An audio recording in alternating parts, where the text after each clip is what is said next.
Bem-vindo ao nosso canal. Não se esqueça de se inscrever, dar o like e ativar o sininho. Primeira carta de Paulo aos Tessalonicenses. Capítulo 1. Nós, Paulo, Silas e Timóteo, escrevemos esta carta à igreja em Tessalônica, a vocês que estão em Deus, o Pai, e no Senhor Jesus Cristo. Que Deus lhes dê graça e paz. Sempre damos graças a Deus por todos vocês, e os mencionamos constantemente em nossas orações. Quando oramos por vocês diante de nosso Deus e Pai, relembramos seu trabalho fiel, seus atos em amor e sua firme esperança em nosso Senhor Jesus Cristo. Sabemos, irmãos, que Deus os ama e os escolheu, pois quando lhes apresentamos as boas novas, não o fizemos apenas com palavras, mas também com poder, visto que o Espírito Santo lhes deu plena certeza de que era verdade o que lhes dizíamos. E vocês sabem como nos comportamos entre vocês e em seu favor. Assim, apesar do sofrimento que isso lhes trouxe, vocês receberam a mensagem com a alegria que vem do Espírito Santo e se tornaram imitadores nossos e do Senhor.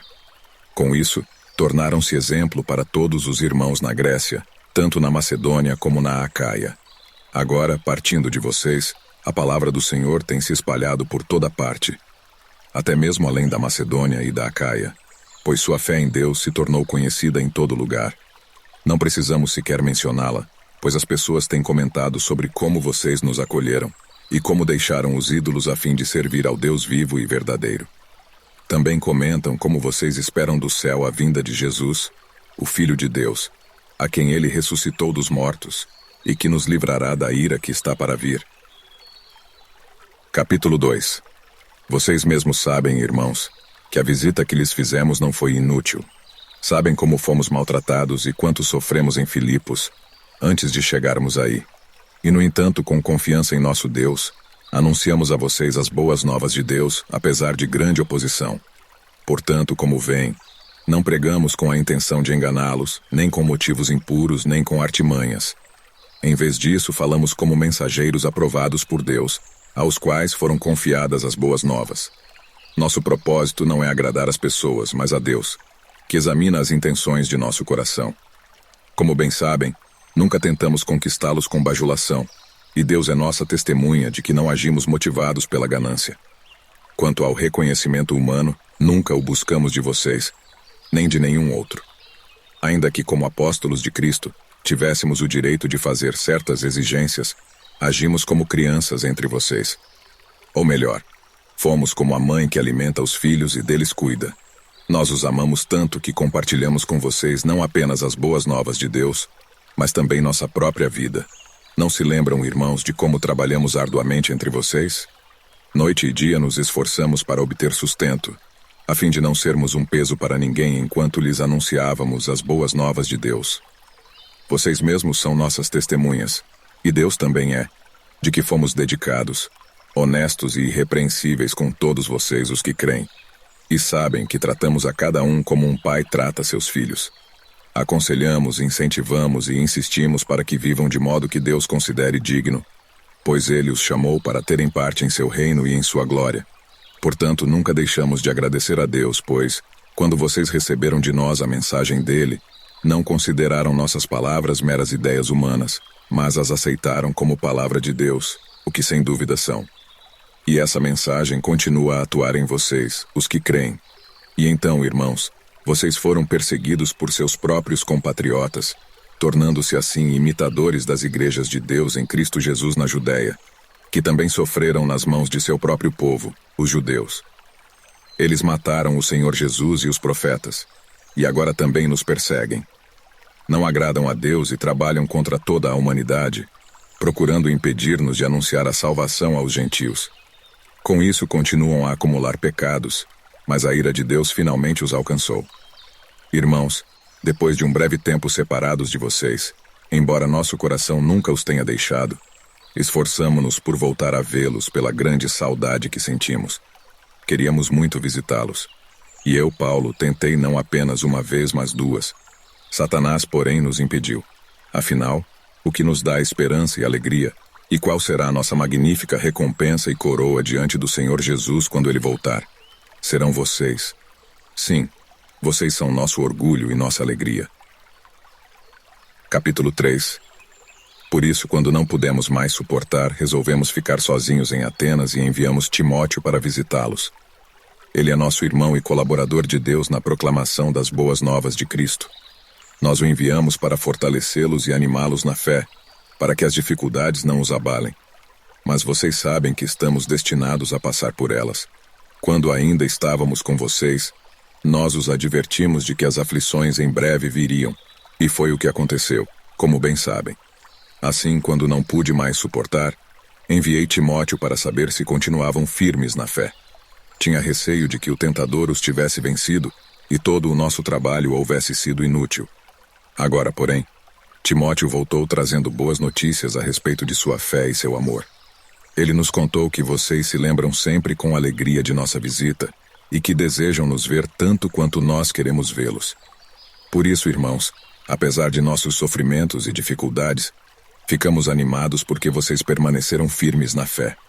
Agora, revivemos por saber que estão firmes no Senhor. Sim, agradecemos a Deus por vocês. Por sua causa temos grande alegria na presença de Deus. Noite e dia oramos por vocês com fervor, pedindo que possamos vê-los novamente a fim de ajudá-los a aperfeiçoar a fé. Que Deus, nosso Pai e nosso Senhor Jesus, nos encaminhem a vocês em breve, e que o Senhor faça crescer e transbordar o amor que vocês têm uns pelos outros, e por todos, da mesma forma que nosso amor transborda por vocês. E como resultado, que Deus, nosso Pai, torne seu coração forte, irrepreensível e santo diante dele, para quando nosso Senhor Jesus voltar com todo o seu povo santo. Amém. Capítulo 4. Finalmente, irmãos, pedimos e incentivamos em nome do Senhor Jesus que vivam para agradar a Deus, conforme lhes instruímos. Vocês já vivem desse modo, e os incentivamos a fazê-lo ainda mais, pois se lembram das instruções que lhes demos pela autoridade do Senhor Jesus. A vontade de Deus é que vocês vivam em santidade. Por isso, mantenham-se afastados de todo pecado sexual. Cada um deve aprender a controlar o próprio corpo, e assim viver em santidade e honra, não em paixões sensuais, como os gentios que não conhecem a Deus. Nesse assunto, não prejudiquem nem enganem um irmão, pois o Senhor punirá todas essas práticas, como já os advertimos solenemente. Pois Deus nos chamou para uma vida santa e não impura. Portanto, quem se recusa a viver de acordo com essas regras, não desobedece a ensinamentos humanos, mas rejeita a Deus, que lhes dá seu Espírito Santo. Não precisamos lhes escrever sobre a importância do amor fraternal, pois o próprio Deus os ensinou a amarem uns aos outros. De fato, vocês já demonstram amor por todos os irmãos em toda a Macedônia. Ainda assim, irmãos, pedimos que os amem ainda mais. Tenham como objetivo uma vida tranquila, ocupando-se com seus próprios assuntos e trabalhando com suas próprias mãos, conforme os instruímos anteriormente. Assim, os que são de fora respeitarão seu modo de viver, e vocês não terão de depender de outros. Agora, irmãos, não queremos que ignorem o que acontecerá aos que já morreram, para que não se entristeçam como aqueles que não têm esperança. Porque cremos que Jesus morreu e foi ressuscitado, também cremos que Deus trará de volta à vida, com Jesus, todos os que morreram. Dizemos a vocês, pela palavra do Senhor, nós, os que ainda estivermos vivos quando o Senhor voltar, não iremos ao encontro dele antes daqueles que já morreram, pois o Senhor mesmo descerá do céu com um brado de comando, com a voz do arcanjo e com o toque da trombeta de Deus. Primeiro, os mortos em Cristo ressuscitarão. Depois, com eles nós, os que ainda estivermos vivos, seremos arrebatados nas nuvens ao encontro do Senhor, nos ares. Então estaremos com o Senhor para sempre. Portanto, animem uns aos outros com essas palavras. Capítulo 5. Não é necessário, irmãos, que eu lhes escreva sobre quando e como tudo isso acontecerá, pois vocês sabem muito bem que o dia do Senhor virá inesperadamente, como ladrão à noite. Quando as pessoas disserem, tudo está em paz e seguro, então o desastre lhes sobrevirá tão repentinamente, como iniciam as dores de parto de uma mulher grávida, e não haverá como escapar. Mas vocês, irmãos, não estão na escuridão a respeito dessas coisas, e não devem se surpreender quando o dia do Senhor vier como ladrão, porque todos vocês são filhos da luz e do dia. Não pertencemos à escuridão e à noite, portanto fiquem atentos. Não durmam como os outros. Permaneçam atentos e sejam sóbrios. À noite as pessoas dormem e os bêbados se embriagam. Mas nós, que vivemos na luz, devemos ser sóbrios, protegidos pela armadura da fé e do amor, usando o capacete da esperança da salvação, porque Deus decidiu nos salvar por meio de nosso Senhor Jesus Cristo, em vez de derramar sua ira sobre nós. Cristo morreu por nós para que, quer estejamos despertos, quer dormindo, vivamos com Ele para sempre. Portanto, animem e edifiquem uns aos outros, como têm feito. Irmãos, honrem seus líderes na obra do Senhor. Eles trabalham arduamente entre vocês e lhes dão orientações. Tenham grande respeito e amor sincero por eles, por causa do trabalho que realizam. E vivam em paz uns com os outros.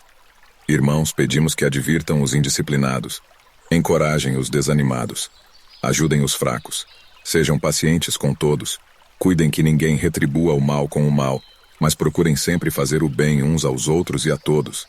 Estejam sempre alegres, nunca deixem de orar. Sejam gratos em todas as circunstâncias, pois essa é a vontade de Deus para vocês em Cristo Jesus. Não apaguem o espírito, não desprezem as profecias, mas ponham à prova tudo o que é dito e fiquem com o que é bom. Mantenham-se afastados de toda forma de mal. E agora, que o Deus da paz os torne santos em todos os aspectos, e que o espírito, a alma e o corpo de vocês sejam mantidos irrepreensíveis até a volta de nosso Senhor Jesus Cristo. Aquele que os chama fará isso acontecer, pois Ele é fiel. Irmãos, orem por nós. Cumprimentem todos os irmãos com beijo santo. Encarrego-os em nome do Senhor de lerem esta carta a todos os irmãos. Que a graça de nosso Senhor Jesus Cristo esteja com vocês.